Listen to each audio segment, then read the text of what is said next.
ममतेचा गंध आज ह्या उरात जाईन जरी कुठवरही वंदनीय तिचे पाय माझी माय माझी माय माझी माय माझी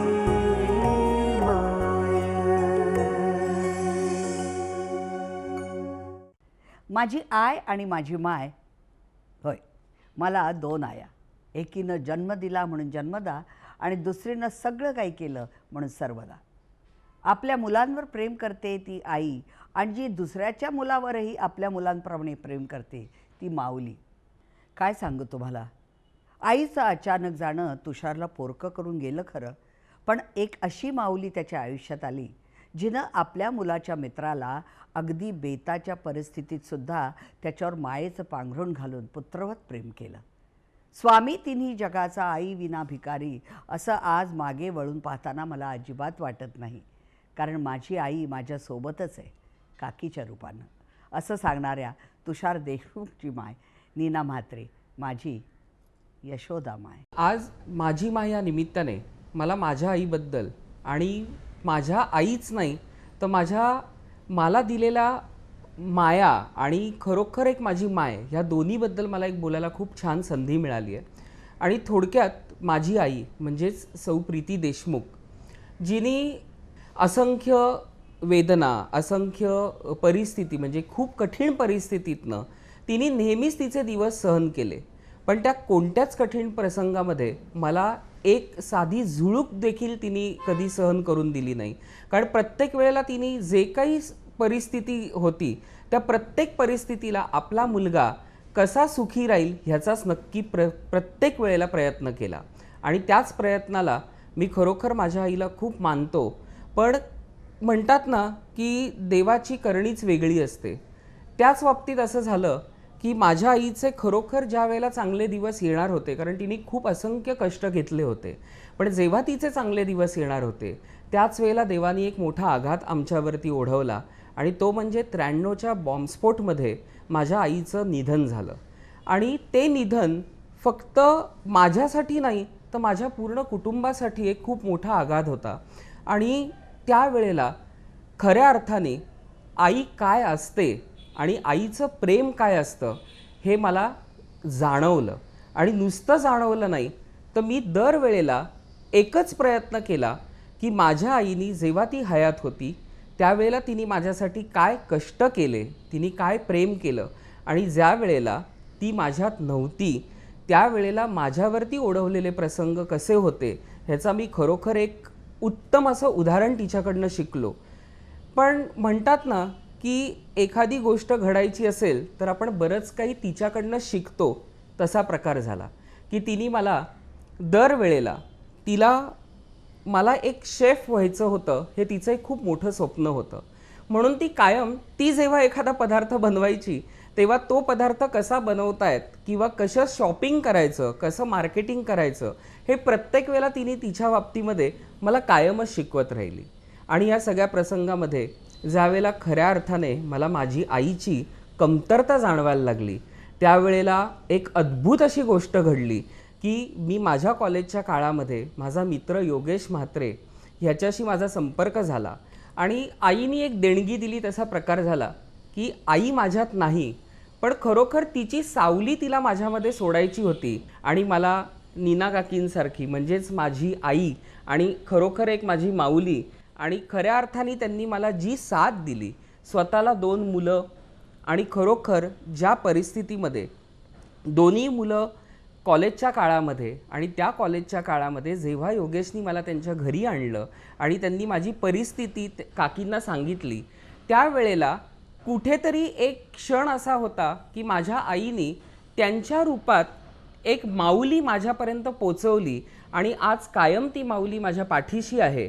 आणि जी काही माझ्या आईची स्वप्न जी अपुरी राहिली होती, जे कष्ट तिने घेतले होते त्या प्रत्येक कष्टाला न्याय देण्यासाठी किंवा तिच्या इच्छा पूर्ण करण्यासाठी आज ह्या माऊलीनी पदोपदी क्षणोक्षणी जी मला मदत केली ती मदत खरोखर म्हणजे कोणत्याही शब्दात वर्णन करण्यासारखी नाही, पण एक अद्भुत अशी गोष्ट ह्या काकींकडनं मला मिळाली. आणि म्हणूनच आजच्या निमित्ताने मला इतका आनंद होतोय की अशा माऊलीबरोबर आज मी बाजूला आहे आणि अशा माऊलीबरोबर आज मी शेअर करतोय. त्यामुळे काकी खूप छान की तुम्ही मला इतकी साथ दिलीत. आणि फक्त 2 मुलं नाही तर आज तुम्ही कायम सगळ्यांना सांगता की माझी 3 मुलं आहेत आणि ह्याच्यासारखा आनंद दुसरा मला वाटतं कधीच मिळणार नाही. योगेशचा मित्र म्हणून तू जेव्हा आमच्या घरात पहिला आलास तेव्हा तुझ्यातले गुण मला एकदम दिसले आणि तुझी जिद्द आणि हे पाहून आम्ही ठरवलं आणि योगेशने तर आधीच ठरवलेलं की हा आपल्याच घरी राहणार. आणि मी आणि माझ्या मिस्टरांनी पण ठरवलं की आई 2 मुलं आहेत, तसंच आपला हा 3रा मुलगा आपल्यामध्येच राहील. आणि ह्यापासून सुरुवात झाली आमच्याकडे राहण्याची त्याची. आणि मग एक एक त्याचे गुण दिसायला लागले. थोडीफार किचनमध्ये मदत करणं, थोडी योगेशला मदत करणं बिझनेसमध्ये. साधं उदाहरण आहे की माझ्याकडे शून्य म्हणजे खरोखर शून्यातनं विश्व कसं निर्माण करावं हे तुम्ही मला शिकवलं. कारण माझ्याकडे एकही रुपया नाही, पण त्या रुपयाला मोल किती असतो किंवा किंमत काय असते हे मी ह्या फॅमिलीकडनं शिकलो.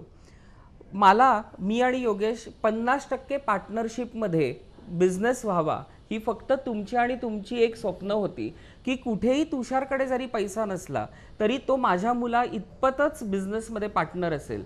ही तुमची जिद्द आज मला इथपर्यंत घेऊन आली. आणि प्रत्येक वेळेला ज्या वेळेला मी काकींना किंवा योगेशला सांगितलं की मला माझ्या आईचं स्वप्न होतं की तिच्या मुलाला एक शेफ व्हायचं होतं किंवा एक स्वतंत्र तिच्या नावाने एक हॉटेल असावं. या हॉटेलच्या व्यवसायामध्ये आता 1.5 वर्ष झालं की आम्ही हॉटेलचा व्यवसाय करतोय. आज असंख्य म्हणजे धंदा म्हटला, व्यवसाय म्हटला की प्रत्येक वेळेला अडीअडचणी येतात. आणि आपल्याला घरामध्ये आज आपण इतके वर्ष 16-18 वर्ष आपण एकत्र राहतोय. ह्या इतक्या वर्षांमध्ये काकी खरोखर मला तुमचा अभिमान वाटतो. माझी माय आज जे आम्हाला पुरस्कार मिळतात त्या प्रत्येक पुरस्काराच्या टप्प्याला मला आठवतंय की पहिला पुरस्कार जेव्हा आम्हाला उद्योगश्री मिळाला त्यावेळेला त्या टप्प्यावरती जेव्हा आमचं नाव अनाऊन्स झालं त्यावेळेला काकींच्या डोळ्यातनं आलेले अश्रू आणि प्रत्येक माणसाच्या डोळ्यातनं आलेले अश्रू, आम्हाला तर अश्रू अनावरच झाले होते दोघांना. पण त्यावेळेला एक मायेची सावली जी कायम माझ्या आणि योगेशच्या पाठी राहिली, अशी ही मायेची सावली जिने खरोखर अद्भुत असा प्रकार जगाला दाखवलाय की एक आई काय करू शकते आणि एक माऊली आपल्या प्रेमाने कसं विश्व उभारू शकते हे आमच्या दोघांच्याही रूपात तुम्ही कायम काकी आम्हाला दाखवलंय. आणि आज ज्या वेळेला 1.5 वर्षामध्ये आम्ही व्यावसायिक म्हणजे आमचा एक व्यवसाय आहेच, त्याच्यातून आमचा हॉटेलचा व्यवसाय, त्या हॉटेलच्या व्यवसायात पण तुमची जी साथ मिळाली ती अद्भुत साथ होती. तर ही हॉटेलची सुरुवात आपण कशी दोघांनी केली ही थोडीशी तुम्ही नक्कीच सांगा. म्हणजे काय आपण मजा केली होती. सुरुवातीला आम्ही घरूनच सगळे ऑर्डरी घ्यायचे जेवणाचे आणि दोघंही एकमेक करत होते. जेवणाचे प्रकार ऑर्डरी घेत होतो आणि ते करता करता मग डोक्यात आलं की आपलं पण एक हॉटेल पाहिजे. आणि मग तुषारने ठरवलं की नाही आपण एक हॉटेल घेऊच या. आणि मग योगेश आणि तुषारचा हे व्यवसाय हा सुरू झाला हॉटेलचा. म्हणजे मला आवडेल सांगायला की ज्या वेळेला आम्ही ठरवलं की आम्हाला काहीतरी करायचं आहे, आम्ही काकींनी आणि मी दिवाळीच्या वेळेला 51 किलोचा चिवडा तयार केला घरी आणि तो लोकांपर्यंत विकला. कोंबडी वडे म्हणजे मी कोंबडी बनवायचो आणि काकी वडे बनवायच्या आणि अशा प्रकारे आम्ही घरगुती ऑर्डर चालू केल्या. आणि आज जो काही आमचा हॉटेलचा व्यवसाय आहे, जो दादरमध्ये आमचं स्वतःचं हॉटेल आहे, त्याचंही पूर्ण श्रेय हे आमच्या टीमवर्कला जातं. आज माझा मावस भाऊ, माझा मामा आज आमच्याबरोबर या बिझनेसमध्ये जोडले गेलेले आहेत. पण ह्या सगळ्याचं जे मूळ आहे, कारण आमचा व्यवसाय किंवा कोणाचाही व्यवसाय जर एक आपण आधार म्हणतो की व्यवसाय कशामुळे टिकतो, तर तो निव्वळ आणि निव्वळ आपल्या कुटुंबामुळे टिकतो. आणि कुटुंब प्रमुख नाही तर एक माऊली, तिच्यामुळेच निव्वळ आम्ही आज दोघंही आज आमच्या दोन्ही व्यवसायांमध्ये इतके पुढे पुढे जातोय. कारण तिचं घर सांभाळणं, तिचा आमच्यावरचा असलेला विश्वास आणि कधीही कोणत्याही प्रकारामध्ये कधीच त्यांच्याकडनं आम्हाला कधी कंप्लेंट नाही झाली की तुम्ही कुठे चुकताय. आणि जर चुकत असलो तर कान पकडून वेळेवरती कशा पद्धतीने टाळ्यावरती आणायचं तेही तुम्ही काकी कायम आम्हाला दाखवलं. माझ्या आईनी जो कृपा आशीर्वाद माझ्यावरती ठेवला ही अशी खरोखर मायेची सावली तर माझ्यावरती ठेवलीच, पण म्हात्रे कुटुंब किंवा आज काकींच्या बहिणी किंवा आज जे काही विश्व देवानी माझ्यासमोर दिलं ते निव्वळ आणि निव्वळ फक्त काकींच्या आशीर्वादामुळे आणि त्यांचा असलेला विश्वास, कारण विश्वास हा प्रत्येक माणसाला तेवढाच गरजेचा असतो आणि त्या विश्वासावरती आज मी इथपर्यंत आलेलो आहे. आज माझे दोन्ही व्यवसाय, आज जे काही मी सेलिब्रिटी शेफ म्हणून लोकांसमोर येतो, आज अनेक रेसिपी करतो, ह्या रेसिपी करण्यामध्ये निव्वळ सगळी ताकद माझ्या पाठीशी जी आहे ती निव्वळ आणि निव्वळ ह्या माऊलीची आहे. कारण त्या माऊलीने मला इतकं काही शिकवलं आहे. मी माझ्या रेसिपींमध्ये प्रयोग करत असतो आणि हे प्रयोग करता करता लोकांपर्यंत त्याची दात पोचवत असतो आणि ज्या वेळेला एखादा पदार्थ मी लोकांसमोर देतो आणि लोकांना खरोखर खाल्ल्यावरती त्याचा चांगला ढेकर येतो, त्यावेळेला मी एकच लोकांना वाक्य सांगतो, हा ढेकर फक्त मी बनवलेल्या रेसिपीचा नाही, तर हा ढेकर माझ्या आईनी बघितलेल्या एका स्वप्नाचा आणि माझ्या माऊलीनी मला दिलेल्या आधाराचा, आणि ह्याच आधारामुळे हे सगळं शक्य आहे, ते फक्त ह्या माऊलीमुळे. तुषार देशमुख म्हात्र्यांकडे आला आणि कसा म्हात्रे झाला हे आम्हाला कळलंच नाही. आणि त्याची जिद्द, मेहनत एकदम पुष्कळ फारच हे होती. त्यामुळे काय, तो कधी पाठीमागून वेळेस बघितलंच नाही. त्याचं सगळं स्वप्न मोठमोठीच होती आणि ते पुढे पुढे पुढे दोघंही होत गेले, योगेश आणि तुषार. असं करता करता इतके 15 वर्ष झाली नाही, 18 वर्ष झाली. आता 2-3 वर्षापूर्वी मला एकदम त्रास होऊ लागला आणि आता म्हटलं काय करावं. घरात मी आणि मिस्टरच होते. मी लगेच तुषारला फोन केला आणि तो लगेच धावत आला. काय झालं योगेशच्या आईला करत धावत आला. लगेच तशीच गाडी काढली आणि हॉस्पिटलला नेलं आणि लगेच त्यांनी मला म्हणजे पुष्कळ बरं वाटलं. त्या याने एवढा धडपड आहे की लगेच डॉक्टरांना भेटून सगळं माझं व्यवस्थित अगदी केलं त्यांनी. म्हणजे या मुलांपेक्षाही त्याची माझ्यावर जास्त माया आहे. देवाकडे प्रार्थना म्हणजे काय, दोघंही अशीच उंची गाठू दे, पुढे पुढे जाऊ दे, भरपूर अगदी यश मिळू दे दोघांनाही, हीच आहे प्रार्थना. माझी खऱ्या अर्थाने देवाकडे एकच प्रार्थना आहे की आईचं प्रेम जरी कमी मिळालं तरी आपल्या मराठीमध्ये एक म्हण आहे, माय मरो पण मावशी जगो.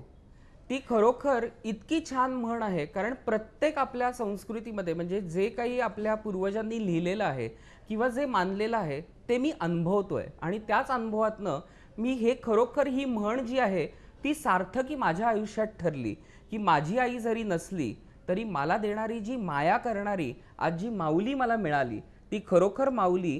आणि खऱ्या अर्थाने आज मावशी नाही पण माझी माऊली ज्या माझ्या रूपात आली ती देवानी प्रत्येक व्यक्तीसाठी, किमान जर आपल्याला आपली आई नसेल किंवा आपल्या आईसारखं प्रेम, पण किमान मी सांगतोय की प्रत्येक मुलांनी आपल्या आईवडिलांवरती, आपल्या आईवरती इतकं प्रेम जरूर करावं की आपल्याला तिची कमतरता कधीच भासणार नाही. आणि ती कधी भासणार नाही ज्यावेळेला आपण निरागसपणे तिच्यावरती प्रेम करत राहू.